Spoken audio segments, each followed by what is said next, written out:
MPSCच्या क्षेत्रात सक्सेस मिळवण्यासाठी तुम्हाला योग्य मार्गदर्शन आणि योग्य सोर्सेस हवे आहेत. या व्हिडिओमध्ये आपण त्या सर्व गोष्टींची चर्चा करणार आहोत जे तुम्हाला पास होण्यासाठी गरजेचे आहेत. नुसते सोर्सेस सांगून बऱ्याच गोष्टी पॉसिबल होत नाही. तुम्हाला त्या सोर्सेस सोबतच कंटिन्युटी, डिसिप्लिन आणि कन्सिस्टन्सी या गोष्टी लागत असतात. स्पर्धा परीक्षेमध्ये सातत्य नसेल तर सक्सेस होण्याचे चान्सेस कमी होऊ शकतात. सातत्यासोबतच एक दिशा सुद्धा तुम्हाला हवी असते. ती दिशा MPSCच्या क्षेत्रात आहे ते PYQ. एका ठिकाणी बुक लिस्ट आणि दुसऱ्या ठिकाणी PYQ ॲनालिसिस, या दोन्ही गोष्टी जर सोबत चालल्या तर तुम्ही नक्की सक्सेस होऊ शकतात. PYQ का महत्त्वाचे आहेत?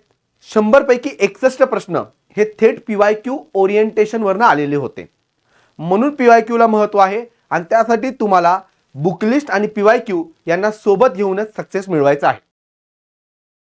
नमस्कार, ज्ञानज्योती एज्युकेशनमध्ये तुमच्या सर्वांचं स्वागत आहे. सक्सेस होण्यासाठी सगळ्यात महत्त्वाची गोष्ट असते ते म्हणजे तुमच्याकडे तुमचं सक्सेस होण्यासाठी लागणारं हत्यार रेडी असायला पाहिजे. आणि MPSCच्या क्षेत्रातलं हत्यार म्हणजेच बुकलिस्ट. हे बुकलिस्ट जर तुमच्याकडे योग्य वेळी आणि योग्य प्रमाणात पोहोचली तर तुम्ही नक्की सक्सेस होऊ शकतात. आणि हे योग्य वेळी आणि योग्य प्रमाणात पोहोचवण्याचं काम ज्ञानज्योती एज्युकेशनच्या या व्हिडिओमधनं आपण करणार आहोत. तुम्ही 100 गोष्टी एक वेळा वाचण्यापेक्षा एक गोष्ट जर व्यवस्थित 100 वेळा वाचली किंवा व्यवस्थित रिवाइज केली तर तुम्ही नक्कीच सक्सेस होऊ शकतात. आणि हाच फॉर्म्युला तुम्हाला MPSC मध्ये वापरायचा आहे. म्हणजे खूप सारी पुस्तकं एक वेळा वाचून सोडून देण्यापेक्षा एकच ऑथेंटिक पुस्तक वापरायचं आणि त्याला चांगली रिव्हिजन करायची आणि या क्षेत्रात सक्सेस व्हायचं. आणि ते नेमकं एक पुस्तक कुठलं आहे, नेमकं टॉपर्स कुठले पुस्तकं वाचतात, नेमके हुशार विद्यार्थी कुठले पुस्तक वाचतात, नेमकं पुण्यातले विद्यार्थी कुठले पुस्तकं वापरतात, हे दाखवणारा हा आपला व्हिडिओ आहे. तर सुरुवात करूया MPSC राज्यसेवा पूर्व परीक्षा 2026च्या दृष्टिकोनातनं बुक लिस्ट, ज्याची परीक्षा 31 मार्च 2026 ला होणार आहे. तर MPSC राज्यसेवेमध्ये आपल्याला सर्वांना माहिती आहे जवळपास 6 विषय आहेत. इतिहास, भूगोल, अर्थशास्त्र, राज्यशास्त्र, त्यानंतर विज्ञान म्हणजे सामान्य विज्ञान आणि चालू घडामोडी. भूगोल सोबत आपण पर्यावरणचं पण एक पुस्तक सांगणार आहोत, कारण की पर्यावरणाला 5 प्रश्न आहेत आणि त्याच्यावर प्रश्न येतात. सगळ्यात लेंदी विषय म्हणजे इतिहास. तुम्हाला बऱ्याच जणांना प्रश्न पडत असेल की इतिहासाला नेमकं काय वाचायचं, की इतिहास हा थोडासा डायव्हर्स सोर्सवाला विषय आहे आणि त्याच्यामध्ये कुठून प्रश्न येतात हे बऱ्याच जणांना कळत नाही. मग अशा वेळेस आपण एक 2-3 मोजकी पुस्तकं सांगणार आहेत. त्यातनं तुम्ही तेवढी सिलेक्टिव्ह व्यवस्थित वाचायची. प्रश्न आला तर तो सर्वांचा बरोबर येणार आहे आणि नाही आला तर तो कोणाचाच बरोबर येणार नाहीये, कारण की बरेच विद्यार्थी तेच सोर्स वापरतात. मग आपण सुरुवात कुठनं करायची? सर्वात पहिले 11वीचं जुनं पाठ्यपुस्तक आणि 8वी आणि 11वीचं नवीन पाठ्यपुस्तक. पाठ्यपुस्तक का गरजेचं आहे? आताच नुकतीच कंबाईनची पूर्व परीक्षा झाली. इतिहासाचे 10 प्रश्न होते, त्यातले 2 प्रश्न थेट पाठ्यपुस्तकातून होते. मग हे पाठ्यपुस्तक जवळपास 100 पानाचं असतं. लहान पोरांना कळेल याप्रमाणे ते पुस्तक असतं आणि त्यातनं मग तुम्हाला छोट्या छोट्या गोष्टी समजून घ्यायला सोप्या जातात आणि ते तुम्हाला लक्षात पण लवकर राहतात. त्यामुळे पाठ्यपुस्तकापासून सुरुवात करायचं. 11वीचं जुनं पाठ्यपुस्तक आणि 8वी आणि 11वीचं नवीन पाठ्यपुस्तक. हे झालं तुमचं बेसिक. एकदा बेसिक झाल्यानंतर इतिहासाला तुमच्याकडे भरपूर पर्याय उपलब्ध असतात, जसं की ग्रोवर अँड बिल्लेकर, बिपिन चंद्रा किंवा समाधान महाजन. मग अशा वेळेस तुमच्यावर अवलंबून आहे की तुम्ही कुठलं पुस्तक वाचता.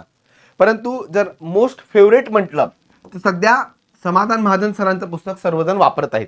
मग इतिहास आपल्याला इथे 4 भागात करायचे: प्राचीन, मध्ययुगीन, आधुनिक आणि महाराष्ट्राचा इतिहास. अशा वेळेस या सर्वांसाठी आधुनिक इतिहास आणि महाराष्ट्राचा इतिहास याच्यासाठी समाधान महाजन सरांचं पुस्तक सध्या बेस्ट चालू आहे. आणि 11वीचं जुनं आणि 8वी आणि 11वीचं नवीन हे सध्या प्राचीनसाठी आणि मध्ययुगीनसाठी बेस्ट चालू आहे. मग तुम्हाला मी एकदम लिमिटेड सांगितलं. बरीच पुस्तकं आहेत बाजारामध्ये, परंतु त्यातलं जर तुम्ही सिलेक्टिव्ह वाचाल आणि त्यालाच मल्टी टाइम रिवाइज कराल तर ते तुम्हाला वर नेण्यासाठी किंवा इतिहासामध्ये 15 पैकी 12-13 प्रश्न बरोबर आणण्यासाठी मदत करेल. आणि त्याच्यासोबत जर तुम्हाला हे सगळं एवढं कॉम्प्लिकेट होत असेल तर तुम्ही ज्ञानज्योतीच्या क्लास नोट्स वापरल्या तरी चालेल, कारण की ज्ञानज्योतीच्या क्लास नोट्स बनवताना आम्ही इतिहासाची अनेक पुस्तकं वाचली. त्यातनं जे महत्त्वाचा डाटा आहे, जो राज्यसेवेला गरजेचा आहे, तो फिल्टर करून तुमच्यासाठी क्लास नोट्स बनवल्यात. मग तुम्ही एकतर एवढी सगळी पुस्तकं वाचा किंवा ज्ञानज्योतीच्या नोट्स वाचा.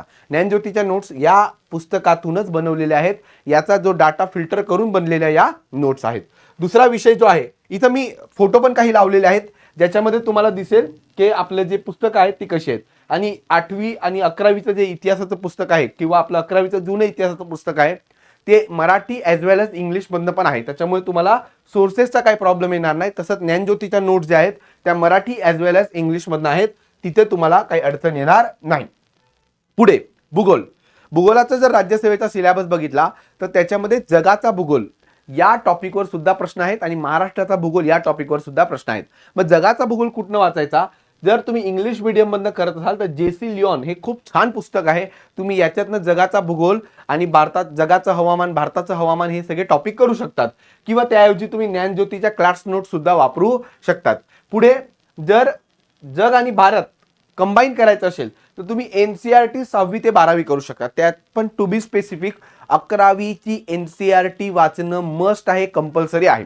कारण की 11वीच्या NCERTतनं थेट भूगोलाचे प्रश्न आलेले आहेत. आणि त्याच्यासोबत महाराष्ट्र स्टेट बोर्डमध्ये जर तुम्ही मराठीत करत असाल तर 6वी ते 12वीचं महाराष्ट्र स्टेट बोर्ड केलं आणि त्यात पण महाराष्ट्र स्टेट बोर्डमधलं 11वीचं महाराष्ट्र स्टेट बोर्ड जर चांगलं केलं तर तुम्हाला नक्कीच जग आणि भारतचे जे प्रश्न आहेत ते तुमच्या इथं सुटू शकतात. आणि महाराष्ट्राच्या बाबतीत तुम्हाला जर करायचं असेल तर AB सौदी सरांचं पुस्तक किंवा दीपस्तंभ प्रकाशनाचं पुस्तक तुम्ही वापरू शकता. म्हणजे तुम्हाला मी 2 पर्याय देतोय आणि त्यातलं पण टू बी स्पेसिफिक कुठलं वाचायला पाहिजे हे सांगत आहे. आणि या सर्वांमध्ये पण ज्ञानज्योतीच्या क्लास नोट्स ज्या आहेत त्या खूप छान बनवलेल्या आहेत. भूगोलाच्या बाबतीत त्याच्यामध्ये सगळे मॅप्स वगैरे आहेत, कलरफुल मॅप्स आहेत आणि ते मराठी ॲज वेल एज इंग्लिश अशा दोन्ही भाषेमध्ये तुम्हाला ज्ञानज्योतीच्या नोट्स दिसणार आहेत. पुढे काही जणांना या नोट्स वाचणं, पुस्तक वाचणं या सगळ्या गोष्टी कॉम्प्लिकेट होऊ शकतात. त्याच्यासाठी ज्ञानज्योतीने MPSC राज्यसेवा पूर्व परीक्षा 2026 ची बॅच आमचे जे ज्ञानज्योतीचे डायरेक्टर आहेत डॉक्टर विशाल बेंदुरकर, जे स्वतः MPSC मधनं क्लास 1 आहेत, ते स्वतः डॉक्टर बेंदुरकर सर वित्त आणि लेखा अधिकारी आहेत. तर त्यांच्या मार्गदर्शनाखाली आम्ही ही बॅच लॉन्च केलेली आहे. या बॅच मध्ये तुम्हाला सर्व विषयाचं मार्गदर्शन केलं जाईल, सर्व लेक्चर्स दिले जातील. लेक्चरची व्हॅलिडिटी 2 वर्षासाठी असेल, फ्री मेंटरशिप असेल, त्यासोबत टेस्ट सिरीज असेल. या सगळ्या गोष्टीची हॉलिस्टिक बॅच आम्ही प्रिलिमच्या दृष्टिकोनातून लॉन्च केलेली आहे. ही बॅच तुम्हाला इंग्लिश मीडियममध्ये तसंच ही बॅच तुम्हाला मराठी मीडियममध्ये सुद्धा असणार आहे. त्यामुळे तुम्ही पुस्तकं वाचा, सेल्फ स्टडी करा, काही अडचण नाहीये. पण जर तुम्हाला वाटलं की आपल्याला या गोष्टी वैयक्तिक शक्य होणार नाहीये तर आपण त्याच्यासाठी बॅच लॉन्च केले. 100% अभ्यासक्रम कव्हरेज, 0 गोंधळ आणि स्पष्ट तयारी हे आमचं ध्येय आहे. पुढे राज्यशास्त्र आणि प्रशासन याच्यात सगळ्यात बेस्ट पुस्तक जर कुठलं असेल तर M लक्ष्मीकांत सरांचं पुस्तक आहे. मराठी आणि इंग्रजी दोन्ही भाषेमध्ये उपलब्ध आहे. तुम्ही हेच पुस्तक 10 वेळा वाचून काढा. हे पुस्तक जर तुम्ही चांगलं वाचलं तर तुम्हाला 15 पैकी जवळपास 14 प्रश्न या पुस्तकातनं येणार आहेत. याच्या पलीकडे दुसरं काय गरज नाहीये, दुसरे काही नोट्स वाचायची गरज नाही किंवा दुसरं कुठलं एक्स्ट्रा पुस्तक याच्या सोबत वाचायची गरज नाहीये. तसंच तुम्ही 11वी आणि 12वीचं नवीन जे राज्यशास्त्राचं पुस्तक आहे ते बेसिकसाठी वापरू शकता, ज्याच्यामध्ये एकदम 11वी 12वीच्या पोरांना कळेल या पद्धतीने या सगळ्या गोष्टी दिलेल्या आहेत. आणि त्याच्यासोबत एक छोटासा घटक आहे पंचायत राज. या पंचायत राज घटकसाठी तुम्ही आमच्या ज्ञानज्योतीच्या नोट्स वापरू शकता, त्या सुद्धा चांगल्या आहेत. म्हणजे एक तर M लक्ष्मीकांत आणि ज्ञानज्योतीच्या नोट्स एवढं इनफ असणार आहे तुम्हाला राज्यशास्त्रामध्ये मार्क आणण्यासाठी. पुढे अर्थशास्त्र ज्याचं वीक आहे, ज्यांना काहीच माहिती नाहीये, त्यांनी बेसिकसाठी तुम्ही सगळ्यात पहिले 11वी आणि 12वीचं स्टेट बोर्ड वाचा. स्टेट बोर्ड वाचल्यानंतर तुमचं बेसिक क्लिअर होईल, ज्याच्यामध्ये GDP GNP वगैरे काय भानगड आहे, बजेट काय भानगड आहे, त्याच्यानंतर इन्फ्लेशन किंवा महागाई म्हणजे काय, या सगळ्या गोष्टी क्लिअर होतील. आणि त्याच्यानंतर जर तुम्हाला ॲडव्हान्स जायचं असेल तर आपल्याला प्रामुख्याने राज्यशास्त्राला डेव्हलपिंग इकॉनॉमिक्स आहे, हा शब्द जरा नीट लक्षात ठेवायचा. आणि यामध्ये वाचताना तुम्ही किरण देसले सरांचे जे बुक आहेत अर्थशास्त्राच्या बाबतीत ते तुम्ही वाचायला पाहिजे. त्यातलं तुम्ही स्पेसिफिकली भाग 2 याला फोकस केलं पाहिजे, कारण की भाग 2 मधनं जवळपास 15 पैकी 10 प्रश्न येतात आणि भाग 1 मधनं 5 प्रश्न येतात. मग अशा वेळेस तुम्हाला मी म्हटलं की एका ठिकाणी बुक लिस्ट किंवा सोर्स आणि दुसऱ्या ठिकाणी PYQ, या दोघांना जर तुम्ही व्यवस्थित सोबत नेलं तर तुम्हाला इथं पास होणं सोपं राहील. त्याच्यासोबत रंजन कोळंबे सरांचं भारतीय अर्थव्यवस्था हे पुस्तक आहे. परंतु जर तुम्हाला प्रायोरिटी विचारली तर किरण देसले सरांचं बुक हे प्रायोरिटीला असणार आहे, कारण की त्याचा जो पार्ट 2 आहे तो पार्ट 2 खूप छान बुक आहे आणि त्याच्यात थेट प्रश्न येताना दिसतात. त्यासोबत तुम्हाला महाराष्ट्र आणि भारताची आर्थिक पाहणी म्हणजे इकॉनॉमिक सर्वे हे वाचावं लागेल. हे जर तुम्हाला वाचायचा कंटाळा येत असेल कारण की ते खूप मोठं असतं तर ज्ञानज्योती मार्फत त्याचा क्रक्स काढला जातो आणि तो तुम्हाला क्रक्स दिला जातो सर्वे आल्यावर किंवा बजेट आल्यावर, तर ते सुद्धा तुम्ही वाचू शकता. आणि आमच्या इकॉनॉमिक्सच्या नोट्स हे मराठी ॲज वेल एज इंग्लिश दोन्ही भाषेमध्ये आहे. इकॉनॉमिक्स हा थोडासा फॅक्च्युअल इन नेचर तसंच कन्सेप्च्युअल वाला विषय आहे आणि त्या विषयामध्ये तुम्हाला मार्क येण्यासाठी तुमची ओव्हरऑल अंडरस्टँडिंग तसंच फॅक्टवर कमांड हे दोन्ही गोष्टी तुम्हाला पाहिजेत. त्यामुळे तुम्ही एक तर हे व्यवस्थित वाचा किंवा तुम्ही आमची ही बॅच घेऊ शकता. या बॅचमध्ये तुम्हाला सर्व इकॉनॉमिक्सपासून सगळे विषय तुमचे व्यवस्थित कव्हर केले जातील. लक्षात ठेवा, बॅच ही मराठी ॲज वेल एज इंग्लिश अशा दोन्हीही भाषेमध्ये आहे. त्यासोबतच आता विज्ञान सगळ्यांचा जिव्हाळ्याचा विषय. आयोग याच्यावर राज्यसेवेला 20 प्रश्न विचारत असते आणि 20 मध्ये त्याचं जे डिवायडेशन आहे ते 6 फिजिक्स, 6 केमिस्ट्री आणि 12 म्हणजे बायोलॉजीला. त्यामुळे हा असा विषय आहे जो 1/5 वेटेज ठेवतो आणि 1/5 वेटेज ठेवण्यासोबतच हा विषय थोडासा किचकट आहे आर्ट्स आणि कॉमर्सच्या मुलांसाठी. मग अशा वेळेस तुम्हाला काय करायचं आहे, तर जे मुलं नवीन आहेत, जे आर्ट्स कॉमर्सवाले बॅकग्राऊंडवाले आहेत, त्यांनी सर्वप्रथम विज्ञानाला महाराष्ट्र राज्य पाठ्यपुस्तक किंवा NCERT म्हणजे जर तुम्ही इंग्लिश मीडियममधले असाल तर हे वाचा किंवा मराठी मीडियममध्ये असाल तर पाठ्यपुस्तकं वाचा. आणि हे कुठून कुठे वाचायचे, तर 6वी ते 10वी पर्यंतचा आधी नीट करा. 6वी ते 10वी पर्यंतचा आधी नीट करा. ते नीट केल्यानंतरच पुढचा टप्पा बघायचा, कारण की हे तुमचं बेसिक स्ट्रॉंग करणार आहे. आणि तुम्हाला असं वाटत असेल की 6वी ते 10वी तर खूप छोटा आहे, परंतु ते 6वी ते 10वीची पुस्तकं खूप बल्की आहेत, खूप जाडी आहेत आणि ते तुम्हाला वाचायला खूप वेळ लागणार आहे. त्यामुळे आधी तुमचं हे परफेक्ट करा. यातनं तुम्हाला जवळपास 60 ते 80% प्रश्न तुमचे 6वी ते 10वीच्या पुस्तकातनं सुटणार आहे. त्याच्यानंतर जर ॲडव्हान्स प्रश्न आला तर त्याला 11वी 12वीची पुस्तकं वाचायची असतात. परंतु सध्या तुमचं जे शून्य असाल तर आधी 60 ते 70-80% पोहोचा आणि जर 60-70% ऑलरेडी असाल तर मग 11वी 12वीची पाठ्यपुस्तकं तुम्ही वाचली पाहिजेत. किंवा ते वाचायला जर बोर होत असेल तर एक दुसरा पर्याय असा आहे की लुशंट जनरल सायन्स हे जे बुक आहे लुशंट पब्लिकेशनचं ते तुम्ही वाचू शकता. ते वाचायला जर तुम्हाला जड जात असेल तर सामान्य विज्ञान बाय शारदा पब्लिकेशन हे तुम्ही एक पुस्तक वाचू शकता. हे पुस्तक पण छान कलरफुल पुस्तक आहे. किंवा त्याच्याऐवजी तुम्ही कॉम्पिटेटिव्ह सायन्स विनर्स पब्लिकेशन हे तुम्ही एक वाचू शकता. असे मी तुम्हाला 4 सजेशन दिलेत, पण माझ्यानुसार टॉप प्रायोरिटीला हे पुस्तक म्हणजेच पाठ्यपुस्तक आणि NCERT असणार आहे. ते जर तुम्ही व्यवस्थित केली तर मला नाही वाटत तुम्हाला कुठली अडचण आली पाहिजे. आता तुम्ही ज्ञानज्योतीच्या क्लास नोट सुद्धा वापरू शकता, ज्या सायन्स विषयाच्या बाबतीत स्पेसिफिकली बनवल्यात.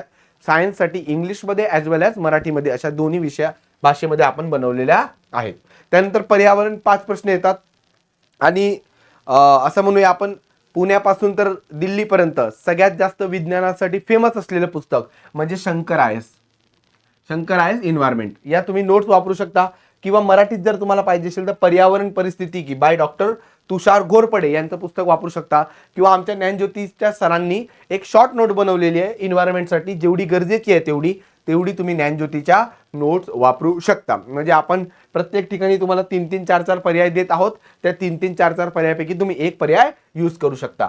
आणि सगळ्यात कॉम्प्लिकेट विषय जो खूप जास्त डायनेमिक आहे, ज्याच्यावर 15 प्रश्न येतात, तो म्हणजे करंट अफेअर. मग करंट अफेअरला तुम्ही काय वाचलं पाहिजे, तर तुमची जी परीक्षा आहे ती आता ऑब्जेक्टिव्ह पॅटर्ननुसार नाहीये, तुमची डिस्क्रिप्टिव्ह पॅटर्ननुसार आहे. आणि भविष्यात तुम्ही पूर्व परीक्षा पास होऊन मुख्य लिहिणार आहात. मग लिहिण्यासाठी तुमचा ॲनालिटिकल व्ह्यू आला पाहिजे आणि त्याच्यासाठी तुम्हाला वृत्तपत्र कंपल्सरी वाचायला पाहिजे.